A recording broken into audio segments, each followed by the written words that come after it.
Yo, kembali channel gua. Oke, ya kita akan bahas mengenai The Dark Knight Rises. Ini adalah trilogi terakhir dari Christopher Nolan sebagai penutup dari triloginya. Jujur, ini adalah film terakhir bisa dibilang itu cukup sadis. Cukup sadis, cukup brutal, dan ya gue suka villain itulah Bane. Ya, Bane udah muncul di film terakhir ini, dan gue masih ingat itu villain gue nonton ini pertama kali bukan di bioskop ya. Gue masih ingat pertama kali gue nonton itu di kaset DVD yang harga 7 ribuan dulu. Dulu zaman dulu kan kasih-kasih bacakan masih ada banyak kan, dan ya gua lihat, gua beli, gua iseng, gua ngeliat, ditambah lagi gua langsung rewatch kembali di HBO Go. Oh my god, aduh feelnya udah kebawa lagi loh, sumpah. Jadi Dark Knight Rises ini adalah bercerita tentang pensiunnya Batman dan kehancuran Batman ini bagaimana. Nah, jadi bisa dibilang tetek bengeknya Batman ini ada di sini semua. Nah, gitu. Jadi kita bahas mengenai The Dark Knight Rises, yaitu adalah film terakhir yang digarap oleh Christopher Nolan di DC Universe. Sebelum kita lanjut video ini, jangan lupa tekan tombol subscribe, karena kalau kalian tekan tombol subscribe dan like video sebanyak-banyaknya, dan juga share video ke teman-teman kalian, maka gua akan lebih semangat lagi buat video untuk kalian. Oke, thank you. Kita akan bahas mengenai The Dark Knight Rises yang dirilis oleh Christopher Nolan tahun 2011. Langsung kita masuk ke DC Universe Indonesia.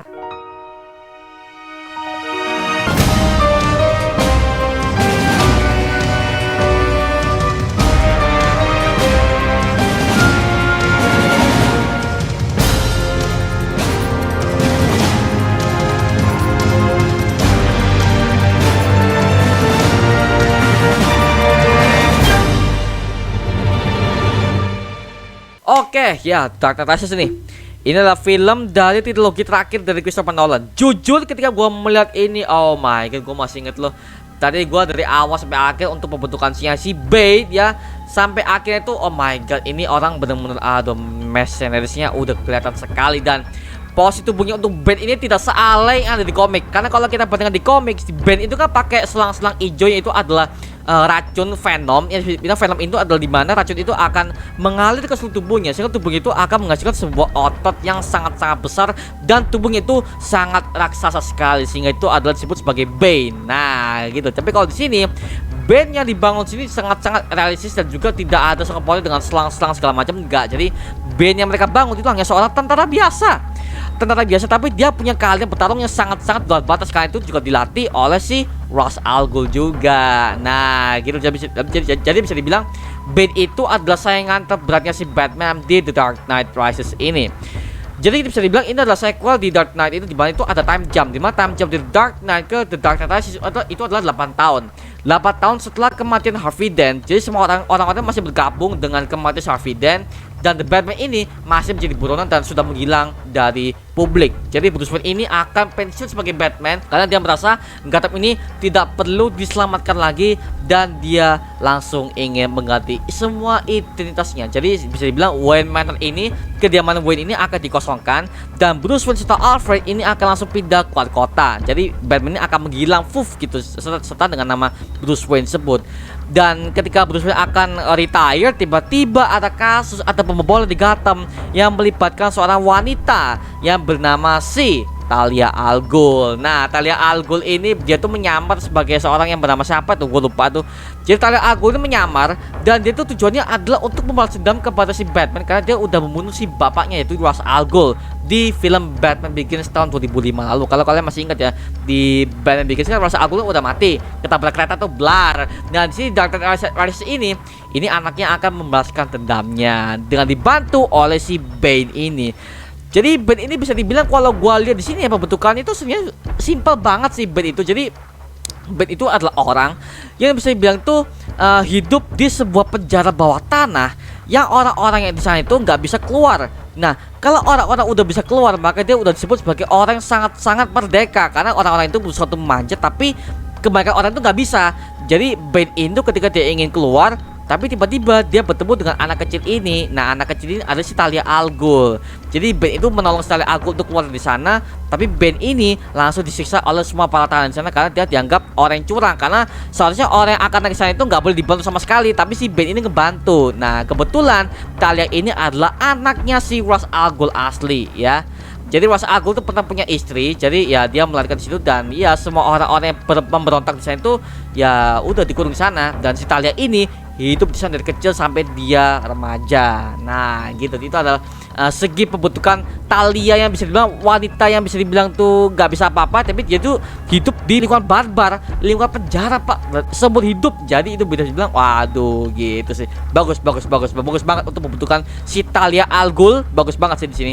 Karena kalau gua bandingkan di komik ya sebenarnya Talia al Ghul tuh originsnya itu hampir tidak bisa diceritakan karena Talia al Ghul itu selalu di skip dan itu hanya muncul sebagai istrinya si Bruce Wayne atau enggak apa ya pengganti ayahnya karena ayahnya udah mati di Ra's al Ghul itu. Nah akhirnya si Talia ini apa ya menggantikan posisinya ayahnya sebagai kepala iblis yang baru untuk melanjutkan Liga Bayangan ini, League of Shadow-nya ini. Nah gitu. Tapi si Talia al Ghul yang dibentuk itu dalam segi politisi. Politiknya masih main dengan ciri khas si Christopher Nolan dan juga film ini makin tegang dan makin dark. Nah gitu. Jadi ini ya buat kalian yang suka skip film. Nah ini kalian kalau nonton filmnya lu jangan skip lah. Lu tonton dari awal sampai akhir dan lu benar-benar fokus ke cerita itu. Oh my god, bagus sebenarnya, bagus banget untuk The Dark Knight Rises ya. Dari segi angle cerita dan juga villainnya sangat mengintimidasi sekali ya. Karena Bane itu ketika gua melihat adegan kalau dia tampil, gua tuh selalu tertekan pak ya. Si Tom Hardy berperan sebagai Bane ini dia tuh sukses pak memerankan karakter villain yang satu ini ya. Kalau kalian belum tahu Tom Hardy siapa, itu adalah pemerannya Venom. Nah itu dia sebelumnya tuh pernah main The Dark Knight sebagai villain si Bane ini. Makanya kalau gua lihat dia sekarang tuh kayak beda banget. Kalau kok beda banget tapi gua suka Tom Hardy bisa apa ya memerankan Bane ini dengan segi yang ngeri pak. Sumpah dia badannya udah jadi, terus dia tuh apa ya ngebunuh orang tuh tanpa direm pak, jadi langsung dari belakang krek. Dia tuh apa ya mematahkan kepala orang tuh dengan sangat mudah gitu. Jadi waduh ini orang nih benar-benar sadis gitu loh. Jadi Bane ini punya banyak pengikut, bisa dibilang pengikutnya itu adalah pengikut tertara dari League of Shadow, pembentukan dari Ra's al Ghul sendiri. Dan si Bane ini invasi ke Gotham tuh dengan cara yang bisa dibilang tuh mulus. Dan juga bahayanya di situ pemerintah itu juga ikut dengan dia. Nah, Bane itu berusaha menginvasi Gotham dan berusaha untuk mengubah Gotham itu menjadi kota mati dan menjadi penjara hidup yang terbesar di Amerika Serikat. Makanya bisa bilang Bane itu dendamnya ke situ. Dan oh my god, gue suka maskernya sih. Maskernya Bane itu hanya menutupi mulut dan kedua gak ada kabel-kabel sama sekali. Jadi bisa dibilang tuh maskernya cuma di kepala doang ya. Kepala doang itu simple tapi keren. Nah gitu. Berbeda banget dengan ada di Gotham. Apa coba itu Gotham tuh kayak soalnya mau niru-niru Bane-nya si Tom Hardy tapi gagal. Itu apa coba. Aduh parah dah kalau Gotham misalnya si Bane-nya. Gue gak suka tuh. Tapi kalau di sini Bane-nya tuh bisa mengintimidasi sekali. Dan gua suka adegan yang paling menurut gua tuh sedihnya ketika gua melihat Batman versus Bane yang di bawah tanah itu loh, yang bisa dibilang oh my god itu udah nggak ada udah nggak ada soundtrack, terus itu dibikin suasananya sangat sepi. Bane lawan Batman tuh oh my god itu ngeri sih, ngeri. Dan juga Batman ditaut segala macam. Itu waduh. Jadi kita bisa melihat tetek bengeknya si Batman ketika dia tuh melawan orang dilatih dengan master yang sama oleh guru yang sama, itu adalah Ra's al Ghul. Nah gitu. Jadi Batman tuh udah kewalahan, juga Bane ini bisa dibilang oh my god anjir. Itu dia sekali nggak hajar tuh gitu. Ngeri pak. Dan juga suaranya Bane ini bukan voice over lah, bukan sound effect loh. Jadi Tom Hardy itu bisa apa ya dubbing dengan suara sendiri. Jadi suaranya itu bagi belum bang itu pasti sound effect atau gimana, bukan. Jadi suaranya Bane di film itu benar-benar suaranya si Tom Hardy, bukan ditambah oleh efek, bukan di suaranya dikencengin, bukan. Jadi benar-benar itu suaranya si Tom Hardy, jadi seperti itu. Makanya dubbingnya Tom Hardy sebagai Bane tuh oh my god bagus sih, ngerinya dapat, mengintimidasi dapat, dan juga tubuhnya sangat-sangat mengintimidasi dalam segi besarnya, dan juga kerasnya dia sebagai militer tuh benar-benar oh waduh ini gua takut. Sebab gua masih ingat film-filmnya gua ketika nonton film itu pertama kali. Kalau gua ngelihat si Bane ini tampil di layar itu gua langsung aduh sumpah gua takut pak, sumpah gua takut dengan dia. Tapi ya itu dalam segi intimidasi Bane tuh udah mulai dapat, dan ini bisa menyembuhkan feel gua kenapa gua ngelihat Bane di Batman and Robin tuh bener sampah. Apa coba itu Bane-nya kayak babunya si Poison Ivy pak, cuma gitu doang. Tapi kalau di sini Bane-nya udah dibikin ngeri dan juga dibikin gitu loh. Bagus, bagus, bagus. Bagus banget untuk bandnya. Dan ya band dibikin simple, cuma pakai topeng doang, pakai jubah, batanya jadi, udah kelar. Nah gitu. Dan ada satu arc ya, di mana arc ini ada di komik banget, itu ketika si Ben ini mematahkan punggungnya si Batman. Kalau memang di komik itu sebenarnya yang membuat punggungnya Batman itu patah itu sebenarnya adalah Ben. Jadi ini benar-benar bisa dibilang tuh komik akurat sekali. Nah gitu, makanya bisa dibilang mereka ambil referensi Ben dari situ. Jadi bisa dibilang Batman ini broken di situ. Punggungnya udah patah, jadi Batman ini langsung dijatuhkan ke dalam sebuah penjara yang ada itu di tempat asal si Ben. Kan gue udah cerita bahwa si Ben itu asalnya dari penjara di bawah tanah bersama dengan Talia al Ghul. Nah Batman itu dilempar ke sana dan Bruce Wayne itu langsung apa ya, kesakitan dan hampir sekarat, hampir mati karena tulang punggungnya udah patah, udah broken. Nah kemana si Alfred? Nah gini ya, jadi karena Alfred itu udah mulai gelisah dengan Bruce Wayne, karena Bruce Wayne itu mau melanjutkan dirinya sebagai The Dark Knight lagi. Tapi Alfred ini sangat khawatir banget dengan Bruce Wayne, karena Bruce Wayne itu bukan hero lagi. Dia tuh udah nekat sekali gitu loh. Karena dari luka-lukanya si Bruce, dari berbagai macam perawatan yang dia terima itu semuanya dari Alfred. Dan Alfred itu sangat merasa itu, dia tuh sangat apa, sedih karena dia tuh melihat Bruce Wayne itu penuh dengan luka, penuh dengan apa. Jadi si Alfred itu langsung tinggal.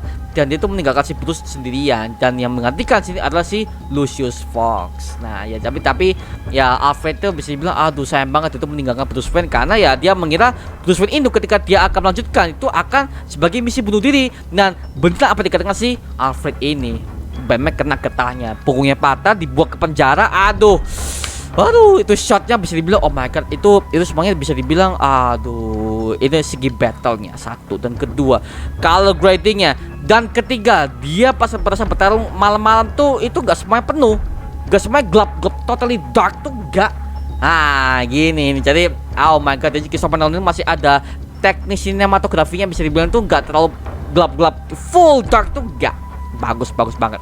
Nah gue puji banget sih semua apa ya, shots yang diambil oleh Christopher Nolan itu semuanya tuh tepat gitu loh. Dan juga di sini ada debut pertama kali si Catwoman, nah Selina Kyle. Nah gue melihat Selina Kyle yang dibangun sih itu bener-bener biasa aja sih, gak ada sangkut pautnya dengan Bruce Wayne. Cuman dia tuh nongol, dia menjadi perhiasan, dia menjadi tuh cuman hanya sedikit informasi segala macam. Itu Selina Kyle-nya agak sedikit bisa dibilang tuh kurang ikonik menurut gua, karena Catwoman yang mereka dibangun situ cuman sebentar, satu, dan kedua dia tuh screen time-nya juga nggak banyak. Jadi Catwoman tuh bisa dibilang ya cuman fan service doang yang gua lihat di sini ya. Makanya bisa dibilang Catwoman-nya masih kurang kuat dalam segi pendalaman karakternya, dan juga segi dia tuh bersama dengan Batman bagaimana, kurang deket aja. Jadi bisa bilang ya udah biasa aja gua ngeliat, dan segi sangat kurang sekali. Makanya malah itu yang ditonjolkan sini adalah si Ben-nya, karena mungkin mereka ingin meniru formula yang sebelumnya The Dark Knight yang mereka tuh fokus ke Joker. Sekarang mereka di sini fokusnya ke Bane. Nah gitu ya.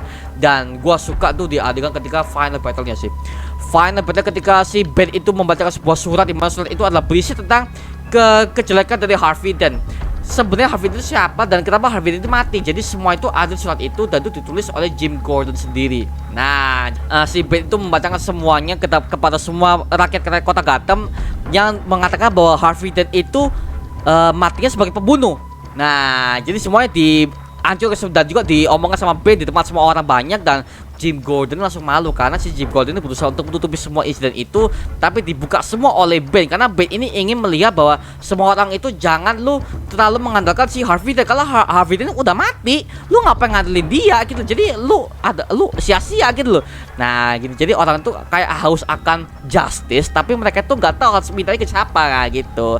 Jadi gua suka tuh ketika Bane itu mendiktator semua kota Gotham dengan cara yang aduh brutal banget. Feeling gua di anggota tuh jantung gua apa anjir, anjir gila. Dengan pertarungan di situ akhirnya pertarungan di pagi hari ya, bisa bilang ke polisi melawan kriminal. Itu gua suka banget, jadi angle shotnya dari atas bagaimana, dari front ke back itu bagus banget, sampai fade in fade out. Oh my god, cut-nya itu bagus sekali sih, bagus banget. Dengan kerjasama Jim Gordon, Catwoman sama si Batman ketika mereka melawan Bane juga Talia al Ghul, itu bagus banget Pak. Makanya si Bane itu ketika dia ngelawan Batman di pagi hari dengan dikerumuni para kriminal sama polisi itu bagus. Jadi ibarat kata tuh The Dark Knight Rises itu adalah pemberontakan para kriminal yang udah dipenjarakan oleh Harvey dan sebelumnya, ditambah lagi polisi-polisi ini yang bekerjasama dengan Batman. Nah makanya itu bisa dibilang film yang aduh itu politiknya dengan polisi dengan para kriminal tuh justice dan juga injustice ini lagi diadu Pak. Nah gitu, dengan hanya cuma satu orang doang, si Ben bangsat ini. Sampai akhirnya kita bisa melihat Batman membawa bom.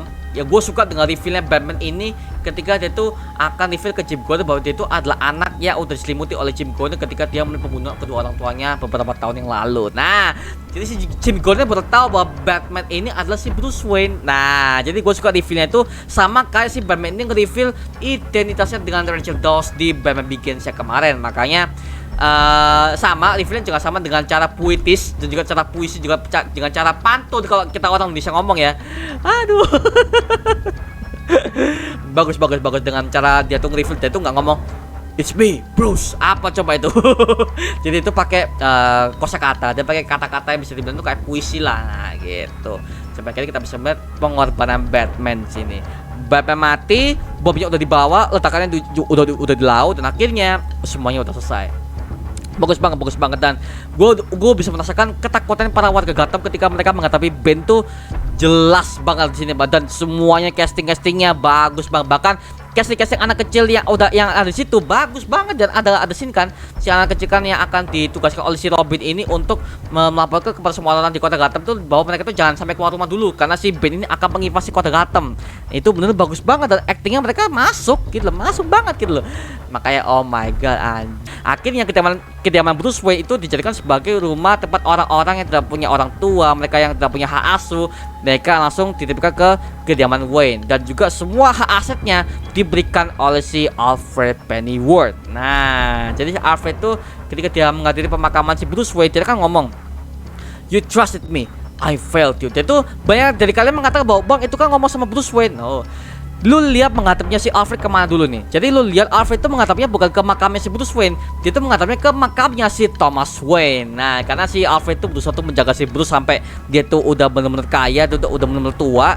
Tapi di sini si Alfred tuh minta maaf karena dia tuh udah ninggalin Bruce Wayne di tengah-tengah misinya, sehingga dengan kematian Bruce itu merasa bersalah kepada si Thomas Wayne. Nah gitu, jadi Alfred tuh merasa, waduh gue udah ngerawat anak ini dari kecil sampai dia udah jadi Batman gini, gue udah ninggalin dia, terus dia mati lagi. Aduh, jadi ya Alfred merasa kehilangan banget lah dengan kematian si Bruce Wayne, si Batman ini.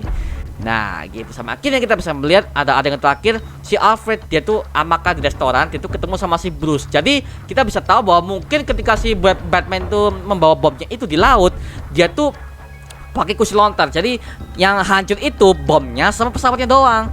Si Batman yang udah pakai kursi lontar, dia tuh udah terbang lah ya. Jadi bisa dibilang dia tuh selamat dari insiden tersebut. Dan akhirnya Batman-nya mati, tapi Bruce Wayne-nya tetap hidup. Jadi si Bruce ini benar-benar dia tuh mau menghilang benar-benar dari Gotham, dan ya udah dia tuh pergi sama si Selina Kyle. Nah itu jadi ending dari The Dark Knight Rises. Ya bisa dibilang endingnya cukup bagus, cukup plot twist. Dan juga kalau yang gua nggak suka ya, yang gua nggak suka tuh gak usah ada reveal Robin lah gitu loh. Jadi apa ya, yang di detektif tuh pakai nama samaran, nama aslinya adalah Robin. My name is Robin. Bodoh lah, gua ada agak gimana gitu. Jangan dibikin my name is Robin. Robin itu bukan nama orang. Robin itu nama hero-nya gitu. Nama aslinya Dick Grayson, Jason Todd. Nah itu nggak masalah. Di sini my name is Robin. Bodoh amat lah, gua langsung apa sih, maksa banget nih namanya. Gitu. Jadi ya at least di sini bagus. Juga Catwoman-nya terlalu cepat sih. Catwoman itu di film itu tuh apa ya, screen time itu sangat kurang. Gitu. Makanya gua nggak ngerasa akan epic dengan Catwoman yang di sini sih gitu. Ya at least di sini ya ceritanya udah mulai apik, tapi ada berbagai macam banyak kekurangan lah ya. Ya mohon maaf nih, kualitasnya agak sedikit menurun dari segi cerita yang di sini. Tapi untuk pembentukan villainnya si Bane bagus banget. Ada peningkatan, ada keturunan di sini ya. Jadi ada yang naik, ada yang turun. Aduh, sayang banget. Gak kayak di film kedua sama film pertama itu semuanya itu oh my god, bagus banget. Score untuk The Dark Knight Rises ini dari musik dan juga dari tensinya, sinematografinya menurut gua sangat epic, tapi ada beberapa macam kekurangan. Jadi gua kasih nilai A aja ya. A biasa lah. A aja karena ya ada beberapa macam kekurangan yang bisa dibilang tuh sangat kurang sekali sih. Ya bisa dibilang aduh sayang banget itu gak dilanjutkan gitu loh. Aduh ya at least bagus sih sebagai penutupan trilogi The Batman ini. Ya itu aja mengenai video kali ini mengenai The Dark Knight Rises. Kalau kalian punya pendapat atau kalian punya informasi lain, tulis di kolom komentar di bawah dan kita bisa diskusi bareng seperti biasanya. Oke, terima kasih udah menonton video ini guys. Jangan lupa like, comment, dan subscribe. Dan gua buat video mendidik dan mendidik kalian semua, karena gua janji sebisa mungkin gua akan buat video yang bagus seperti ini untuk kalian ke depannya. Jadi jangan lupa tekan tombol subscribe dan nyalakan notifikasi loncengnya, oke, agar kalian tidak ketinggalan video-video yang baru dari channel ini. Sampai jumpa di video berikutnya. Adios. Woo!